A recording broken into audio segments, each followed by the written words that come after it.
Podemos iniciar aí.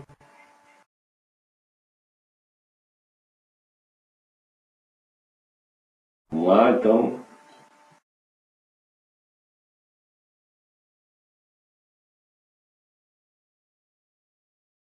Então, podem começar a fazer suas colocações, que estou à disposição de todos.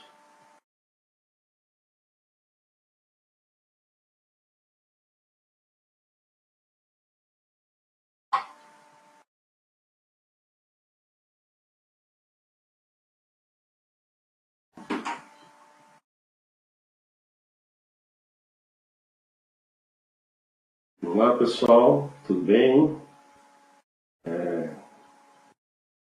Então, bom dia, boa noite a todos, pessoal do curso de Educação Física. Estou aguardando aí a colocação de vocês, tá bom?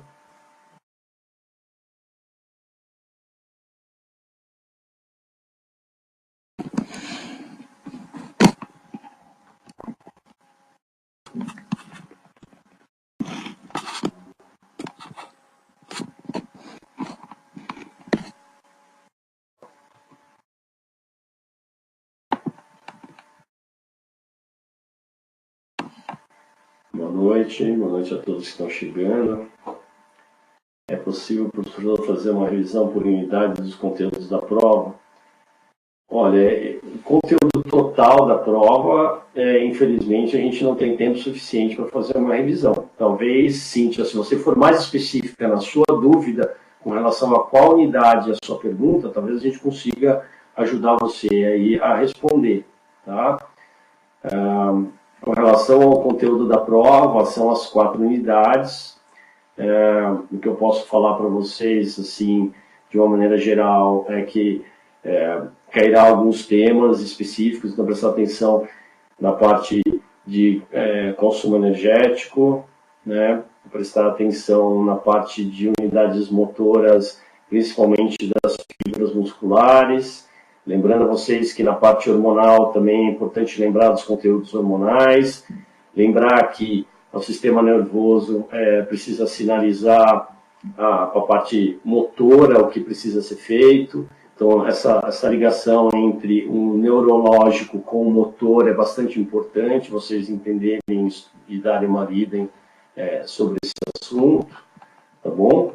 Agora, Cíntia, se você puder ser um pouquinho mais específica nas suas dúvidas, porque a matéria realmente é uma matéria bastante extensa, bastante densa e precisa ser estudada.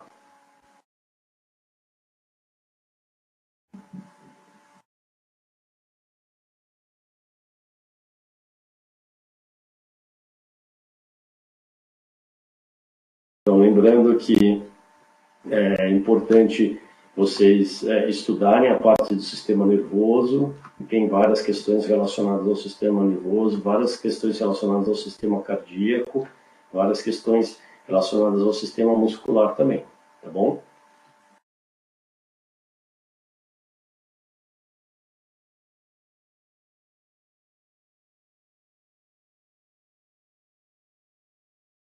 Pessoal, só um minutinho aqui que eu vou abrir alguns arquivos aqui comigo, que também talvez possam me ajudar aqui a dar algumas dicas, talvez, para vocês com relação à prova, tá bom? Vamos lá, voltei. Mais alguma dúvida um pouquinho mais específica?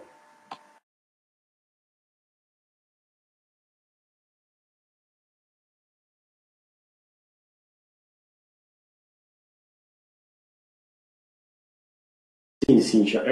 O que você tem que entender é que a disciplina de fisiologia ela demanda bastante horas e bastante estudos, né? Mas eu vou fazer uma revisão para você rápida, ajudando aí no sistema endócrino.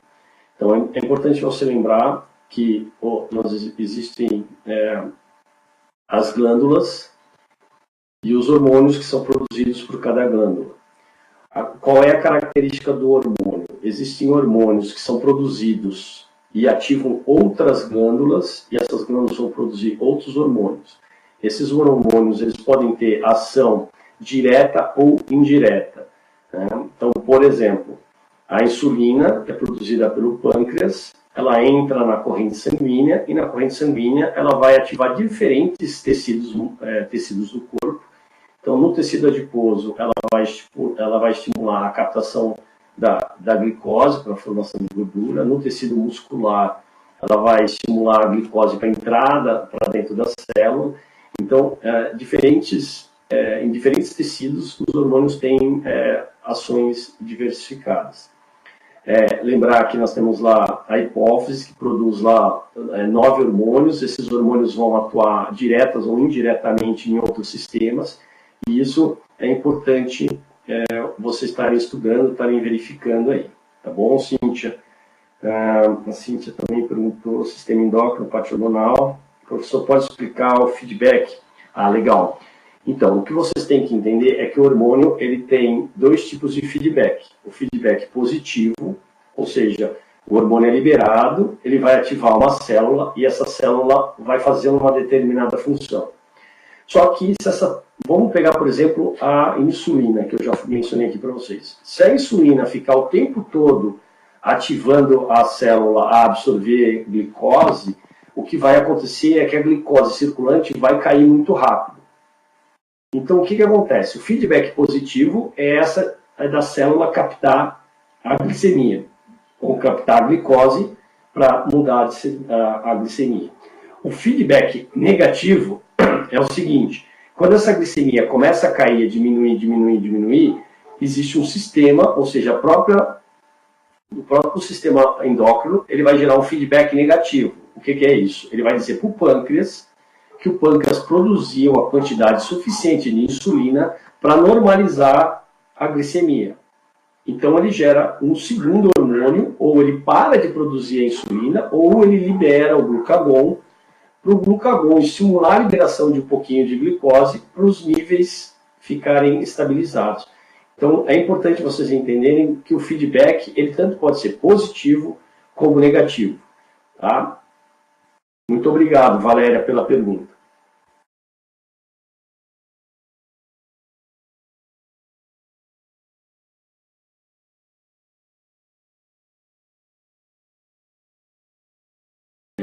Se eu posso dar uma dica aqui, Valéria, estude feedback. Tá? Isso é uma ação importantíssima dos hormônios, que muito provavelmente, como foi perguntado para a Cíntia, pode ser que tenha alguma questão relacionada a isso.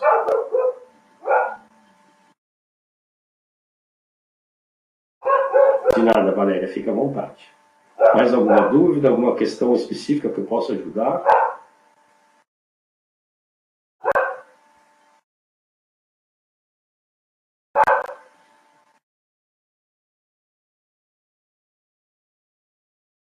Vamos lá, pessoal.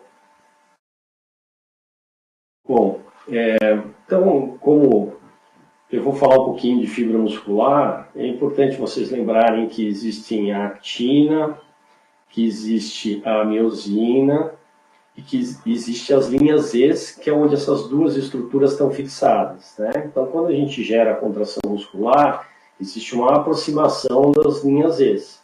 Quando você relaxa essa musculatura, ou seja, você afasta a actina da miosina, ou a actina, a cabeça de miosina, ela relaxa e desprende da actina, isso faz com que as linhas Z se afastem.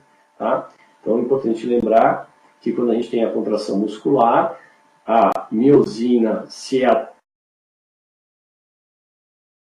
e traciona ela em direção das linhas Z, tá bom?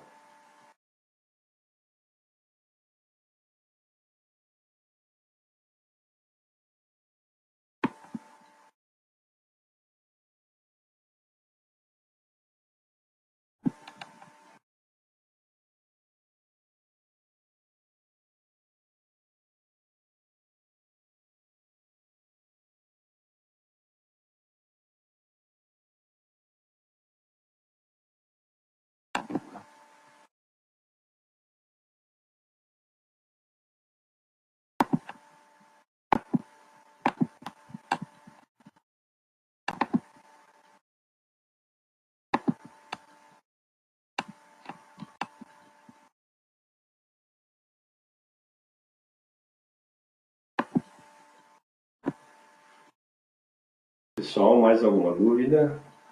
Estão me ouvindo?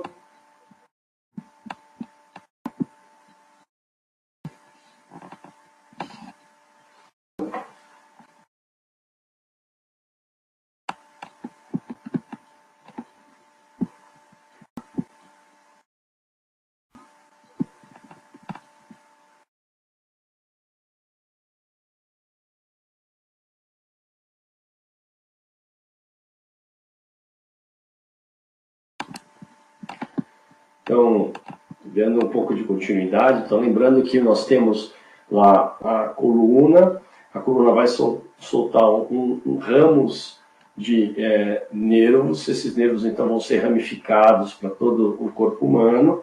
Lembrando que existem atos reflexos, então, que são respostas onde os próprios não existe a ação eferente e eferente do sistema neurológico para receber essa informação. Tá bom? Então, o ato reflexo, a informação vem até a medula e a própria medula, de uma maneira mais genérica, toma a decisão de realizar o ato reflexo. Então, lembrando que o ato reflexo não existe uma sinalização cerebral dizendo que o ato precisa ser feito, né? Então, é aquela brincadeira de a gente colocar a mão no fogo, né? Você não precisa esperar queimar o dedo para tirar a mão ali, né? Então, legal. Com relação ao sistema digestório, Valéria, fica importante da gente ressaltar que existem várias enzimas digestórias, por exemplo, como as pepsinas, e que vai degradar esse alimento que a gente está consumindo. Então, lembrar que, basicamente, todos os alimentos são compostos de 3 elementos: açúcares, gorduras, proteínas, que são os macronutrientes.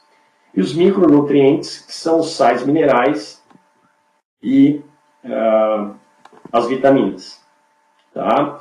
Então, o que seria interessante estudar e observar que, dependendo do tipo de alimento, por exemplo, o carboidrato, ele começa a ser digerido na boca, no trato digestório, mas boa parte dele é absorvido lá pelo intestino. Então, diferentes enzimas vão ser liberadas no processo para o alimento ser degradado e ser absorvido.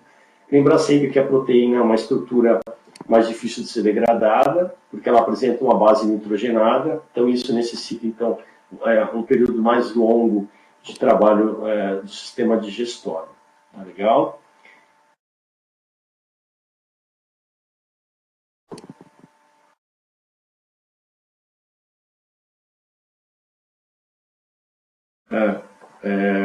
Boa noite, Amarildo.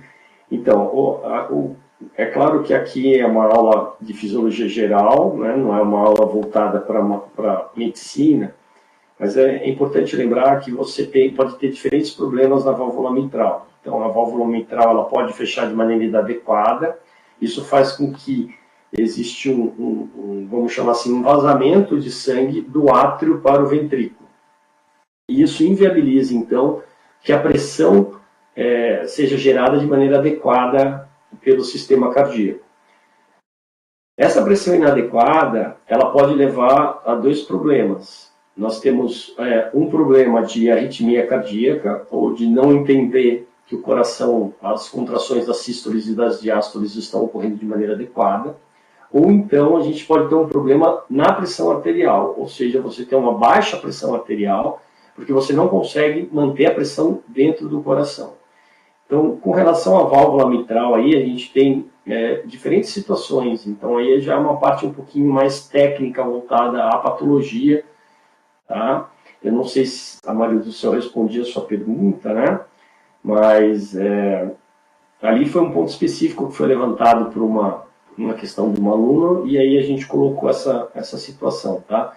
Mas é importante vocês entenderem que tem uma relação direta entre as sístoles e as diástoles com a nossa pressão arterial, por exemplo, 12/8, que a gente costuma ouvir, ou 120 miligramas de mercúrio por 80 miligramas de mercúrio, que é a pressão com que o coração bomba ou empurra esse sangue para fora do coração, né, para as artérias, e 8 ou 80, como queiram, é aquela quantidade ou pressão arterial com que o sangue retorna pela cavidade venosa, tá bom? Então, é interessante aí estudar um pouquinho sobre pressão arterial, né? Que tem as vasodilatações também que ocorrem, que vão alterar aí a pressão arterial do indivíduo. Tá legal?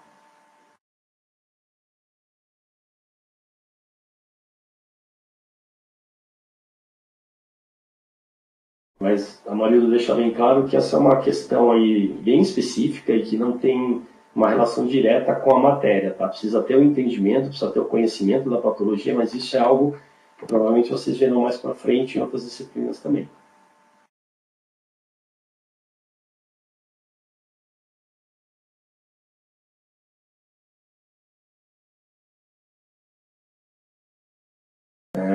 Valéria, com relação ao sistema digestório, tem mais alguma pergunta um pouquinho mais específica que você gostaria, que você não entendeu ali do que você andou estudando, lendo, ou o que eu falei está de bom tamanho?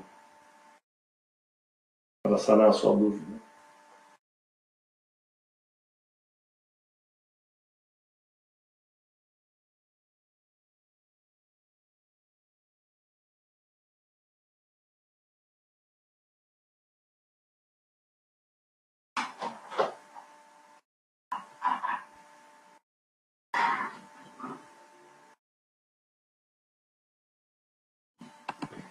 Tudo bem, Valéria, obrigado.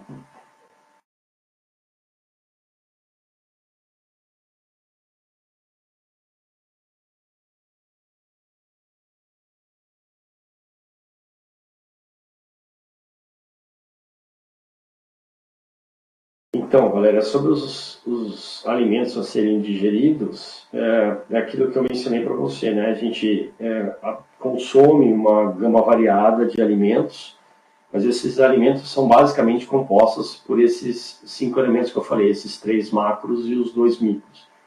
E aí, dependendo então da demanda que você está consumindo, o seu organismo vai captar, vai digerir ou vai degradar essa estrutura maior em estruturas menores. Então, por exemplo, aí você comeu uma batata ou uma mandioca que é rico em amido. Amido é um tipo de açúcar. Esse açúcar, então, vai ser degradado por diversas enzimas, tanto começa na saliva, vai para o sistema digestório, né, suco gástrico vai ser liberado para ajudar na digestão desse açúcar que de cadeia ramificada grande, né? Ele tem vários carbonos ligados a ele. Aí você vai, aos poucos, degradando esses carbonos quimicamente, né? Através de reações químicas. E aí, por fim, quando você forma os açúcares menores, como por exemplo a glicose, que é algo que o organismo gosta bastante, é importante vocês lembrar da glicose, né?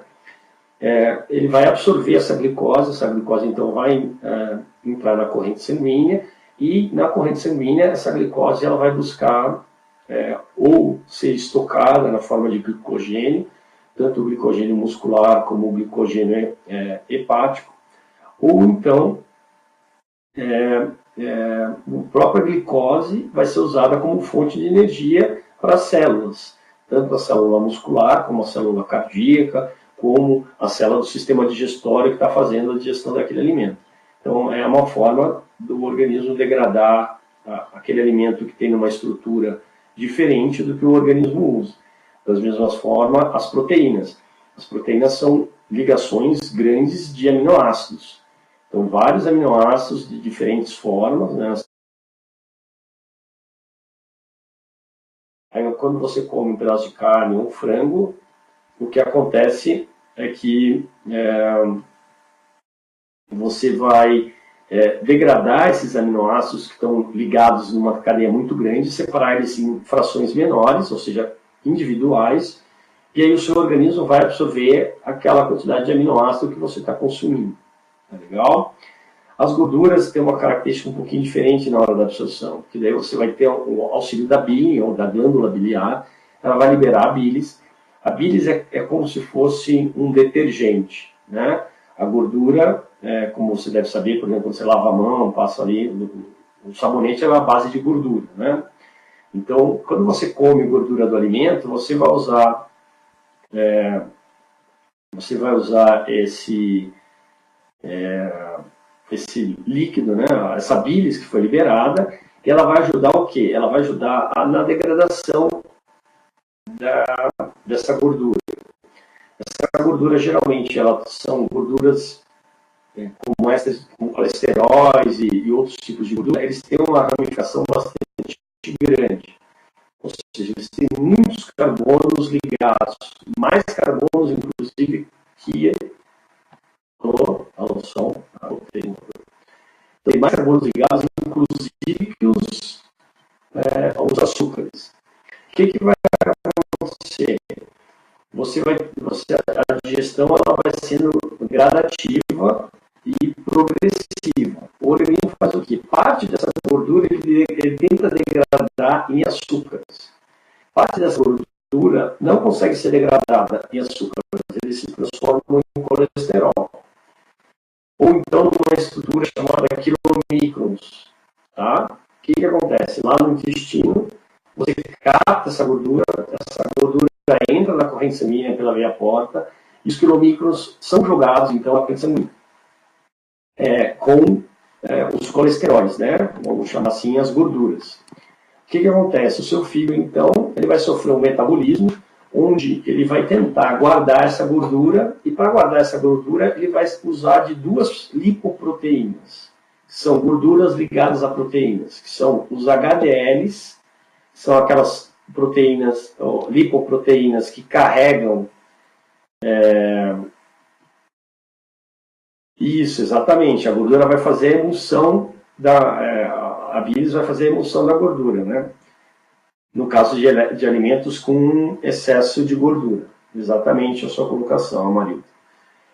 Só voltando ao raciocínio, o que vai acontecer? Quando você produz ou absorve muita gordura, você faz com que o seu fígado trabalhe para tentar organizar esse excesso de gordura. Parte dessa gordura vai ser guardada pelo HDL, então o HDL vai captar a gordura, vai carregar esse colesterol para dentro da célula e depositar lá no tecido adiposo o triglicerídeo. Tá? Uma outra lipoproteína, ela é produzida, que é o LDL, Low Density Lipoprotein. Essa proteína ela capta muito triglicerídeo, muito colesterol, e carrega no sentido inverso. Ela tira da gordura e leva para se produzir energia. Qual é o problema? O problema é que o LDL é uma proteína muito pesada, como o nome em inglês diz. Como ela é muito pesada, ela não consegue fluir de maneira adequada dentro dos vasos. Ou seja, ela não anda junto com todo mundo, ela anda mais próximo das paredes dos vasos. E aí ela pode gerar lesões vasculares, o que gera um processo, por exemplo, de ateroma, que é uma obstrução das artérias ou das veias, né, principalmente das artérias, porque você está carregando muita gordura e você acaba estocando gordura também dentro da sua artéria, criando então um processo de aterosclerose. Tá legal?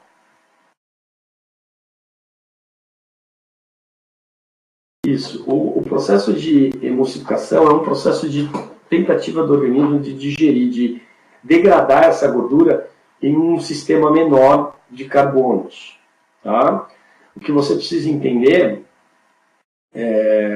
Valéria, que a gordura ela tem muito carbono e o organismo gosta de glicose. A glicose só tem 6 carbonos. Então, E a gordura é muito parecida com o carboidrato na sua estrutura bioquímica. O que vai acontecer? O corpo pensa assim, é bem parecido com a estrutura que eu quero, que é a glicose. Vamos tentar fazer reações químicas com essa gordura para tentar transformar ela naquilo que eu preciso. Tá legal? Esse trabalho de degradação o que a gente chama de rotificação do éster de tirol. Então, seria mais ou menos vamos pegar um exemplo do ácido palmítico que tem 18 carbonos. Você precisa separar em partes de 3 carbonos. Então, o que acontece? Você, lá na terceira ligação do carbono, você liga um éster de tiol e ele vai girar rodando assim, até tentar separar os 3 carbonos que ele quer para ele. Aí ele separa de 18, ele separa 3, fica 15 carbonos. Aí ele pega aqueles 3, leva lá para o ciclo de Krebs e vai tentar metabolizar e oxidar para produzir energia esses 3 carbonos. Tá legal? E a gordura fica lá com os outros 15. E a ideia qual que é? É que você vai degradando a pouco até a molécula de gordura desaparecer e ela virar toda glicose. Ou piruvato na estrutura com 3 carbonos. Tá? Eu estou falando um pouquinho mais de bioquímica aqui, talvez confunda um pouco vocês, depois o professor de bioquímica talvez explique melhor essa situação.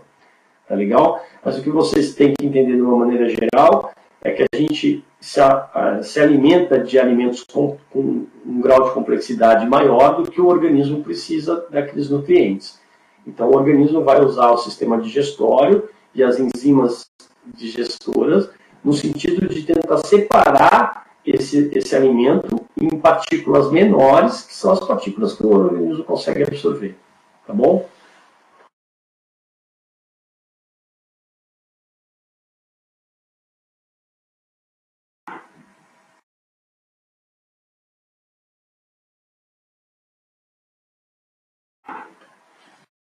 Amarildo, com relação à sua pergunta das proteínas, sim, a gente tem um processo parecido.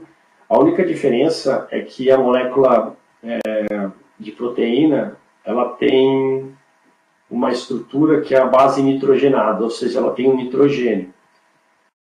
E esse nitrogênio, ele é uma estrutura instável no organismo. Então a gente precisa, de certa maneira, o que o organismo faz é, ele troca uma base nitrogenada pela outra. Então o que ele faz? Ele tenta, da mesma forma que você degrada a proteína para produzir energia e transformar ela em carboidrato, o organismo também tenta fazer a função inversa, ou seja, pegar o carboidrato, se ligar numa base nitrogenada e transformar num aminoácido. Então tem alguns aminoácidos que o corpo produz através desse sistema, e tem outros aminoácidos que o organismo não produz. Aí por isso que nós temos que ingerir esses aminoácidos.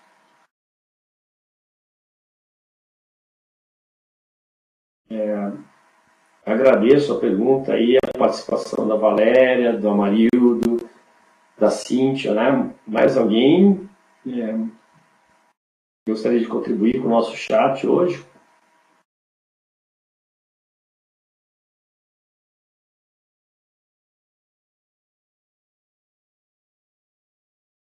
Ah, Marido, sim. O diabético, ele tem... Vamos tentar separar aqui. Existem 2 situações da doença diabetes. Você tem a doença diabética daquele indivíduo que não produz o hormônio insulina, então o pâncreas dele não funciona de maneira adequada. Como ele não produz a insulina, porque quando a gente come, quando a gente se alimenta, a gente aumenta a concentração de glicose sanguínea.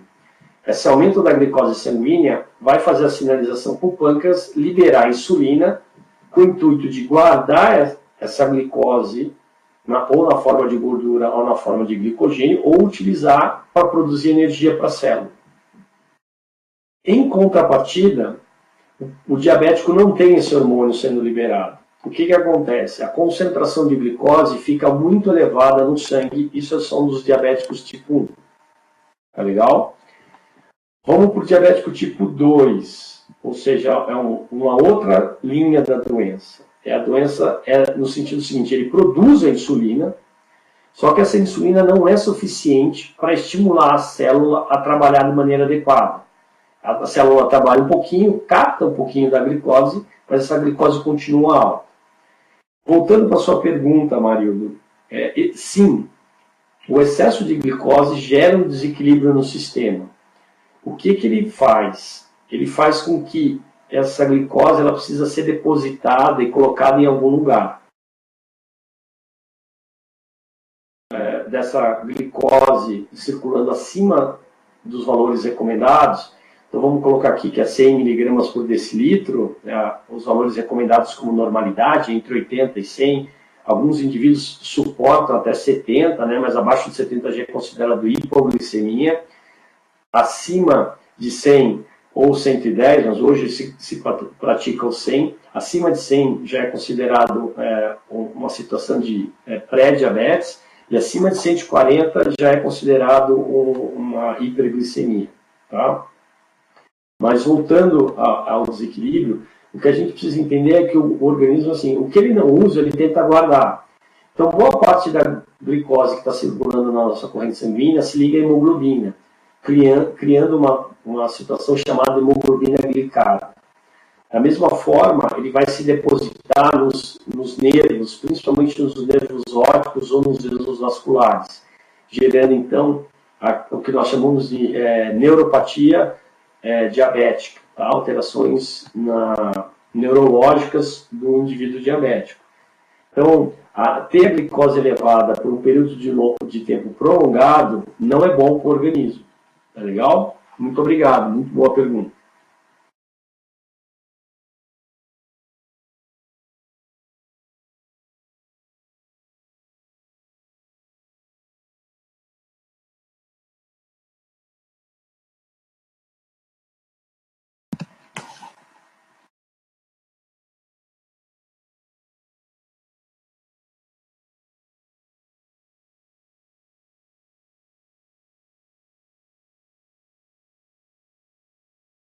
Sim, Valéria. Assim, vamos caracterizar primeiro a pequena circulação. A pequena circulação, ela é ao lado direito do coração, então o átrio direito e o ventrículo direito.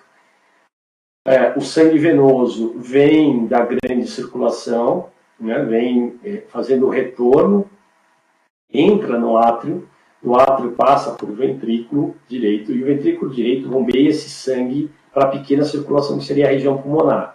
Então, esse sangue então, vai passar pelos alvéolos pulmonares e ali vai ocorrer as trocas gasosas, ou seja, esse sangue venoso que é rico em CO2 vai, por difusão, passar parte dessa concentração sanguínea do CO2 para os alvéolos e esses alvéolos então vão eliminar pela expiração. No outro sentido, o que acontece? O sangue venoso ele tem uma concentração de oxigênio baixa, enquanto que nossos pulmões têm uma concentração de oxigênio maior. Por essa mesma condição de diferenciação de pressão, vai passar do lugar de maior pressão para o lugar de menor pressão. Então o sangue vai passar dos nossos alvéolos, o oxigênio vai passar dos nossos alvéolos para o sangue, né, captado através da hemoglobina. Essa é caracterizada e retornando, então, aí sai do pulmão, entrando lá no átrio esquerdo. Então, essa é a pequena circulação. A grande circulação seria o bombeamento desse sangue arterial para todo o corpo. Então, entra pelo átrio esquerdo, passa para o ventrículo esquerdo, e o ventrículo esquerdo, então, bombeia através da artéria aorta, né, para todo o corpo humano, esse sangue rico em oxigênio e com uma concentração de dióxido de carbono menor. Isso faz com que você mande esse oxigênio e se espalhe através, primeiro, das artérias, depois das arteriolas, chegando até os capilares. Lá nos capilares é que vai acontecer a troca gasosa. Então, por exemplo, a fibra muscular, que vai precisar de oxigênio para poder oxidar a glicose, lá nos capilares, o oxigênio sai da hemoglobina, é capturado pela mioglobina, que está dentro da célula, e é transportado, então, para a mitocôndria, onde vai sofrer o processo oxidativo lá dentro da mitocôndria e produzir energia, então, para essa célula, então, realizar a sua função, seja ela de contração muscular, seja ela uma célula endócrina para liberação de um hormônio, tá bom? Só a pequena circulação, onde o sangue se localiza em menor volume, no caso arterial, não. Essa colocação, assim, de relação ao volume, o que você precisa entender é que cerca de 20 até 40%, dependendo da situação, o nosso sangue se encontra nas artérias. E a maior concentração do volume sanguíneo se encontra nas nossas veias. Isso por uma questão de pressão. Tá? O sangue, então, quando ele está descendo, ele tem uma pressão maior, isso viabiliza a velocidade de deslocamento dele ser maior. Então nós temos aí ao redor de 20 até 40%, dependendo da situação, do sangue arterial circulando em artérias e arteríolas. Já um volume muito maior, aí ao redor de 60%, 70%, dependendo da situação, do nosso sangue circula pelas veias e pelas venículas. Tá legal? Então, essa concentração de volume realmente existe, tem uma diferenciação entre o sangue arterial e o sangue venoso, mas a principal razão é a dificuldade do retorno venoso. Ou seja, o coração tem que bombear esse sangue vai rodar o seu corpo e empurrar o sangue das veias em sentido ao coração de novo. Então esse processo faz com que um grande volume sanguíneo se deposite ou se localize nas veias.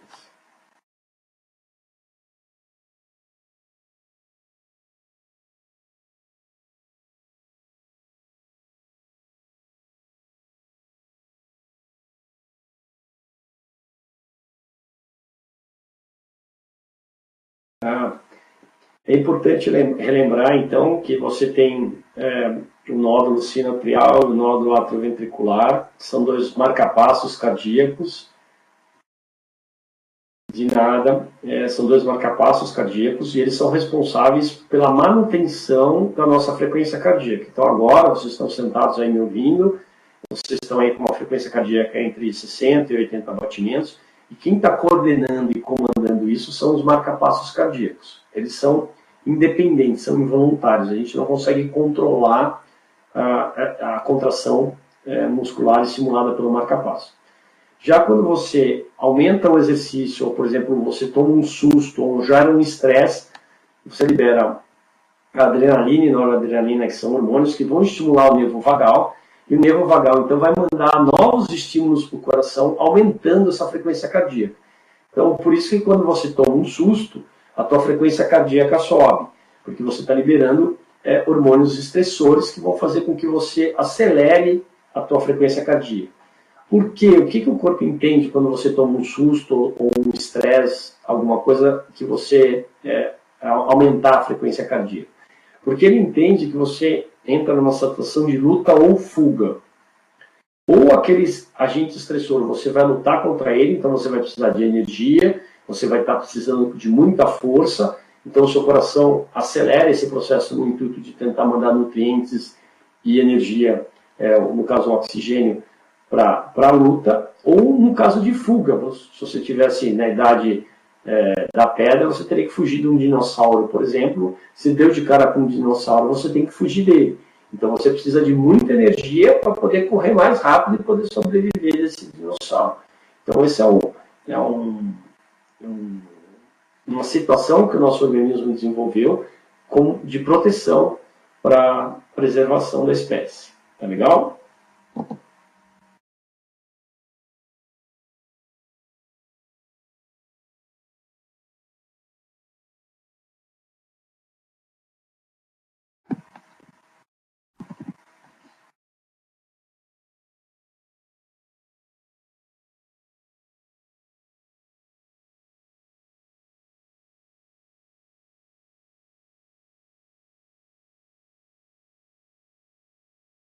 Vamos lá, pessoal, mais alguém? Mais alguma dúvida? Muito interessante as perguntas que foram colocadas até agora, hein?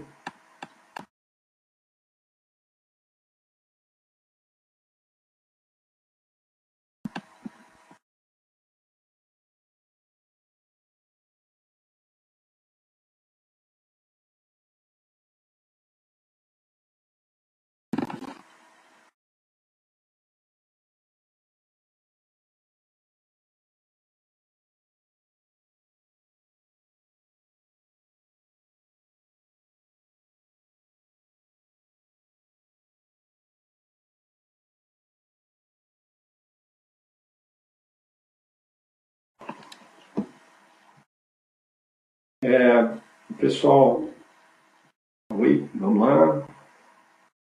Apareceu aqui.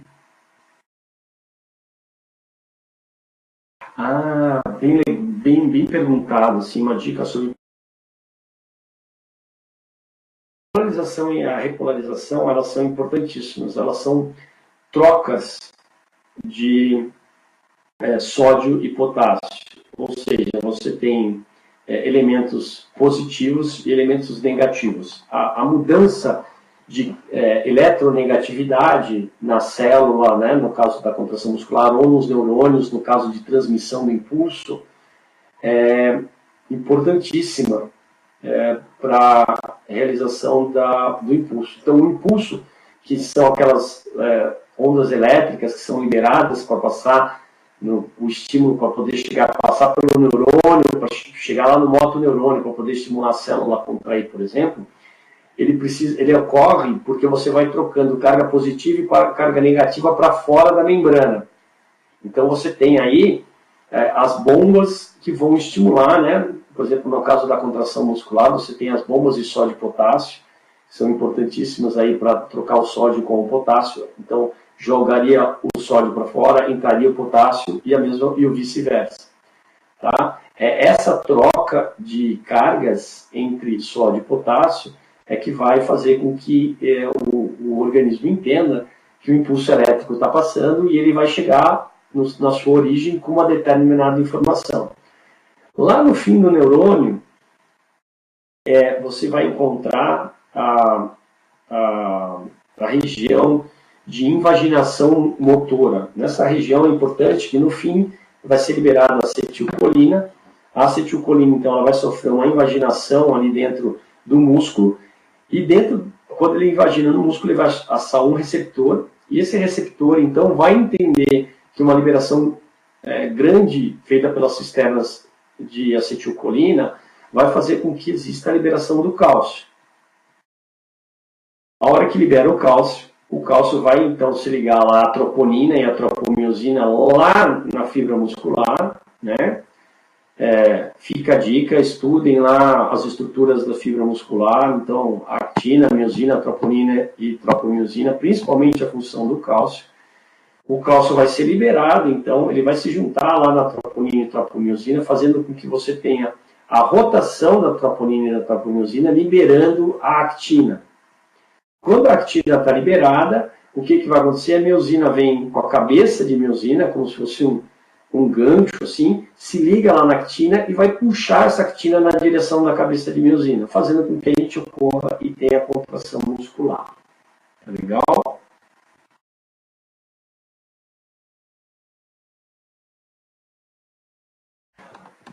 Amarildo, vamos duas coisas diferentes, né? A contração muscular é feita aí pela polarização, despolarização e pelo impulso neurológico que está chegando lá.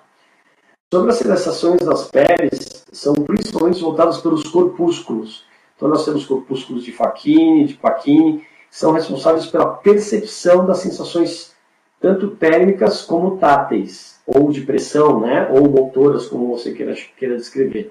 Então, a contração muscular ocorre num sentido e são os corpúsculos que determinam a parte de sensibilidade da pele.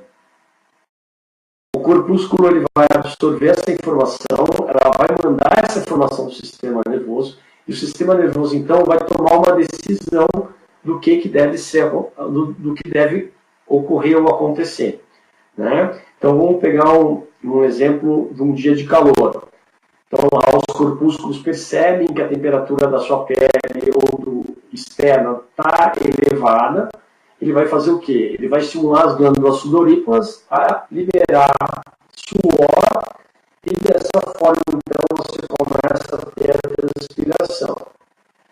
Então, são percepções e situações diferentes. Claro que elas estão interligadas, uma vez que a contração muscular vai gerar calor, dependendo do tipo de atividade que você estiver fazendo, ela vai gerar a percepção tátil, né? No caso por exemplo, de um jogo com bola, você tem que segurar o implemento, você tem que movimentar o implemento, você tem ali os corpúsculos percebendo a tensão que aquele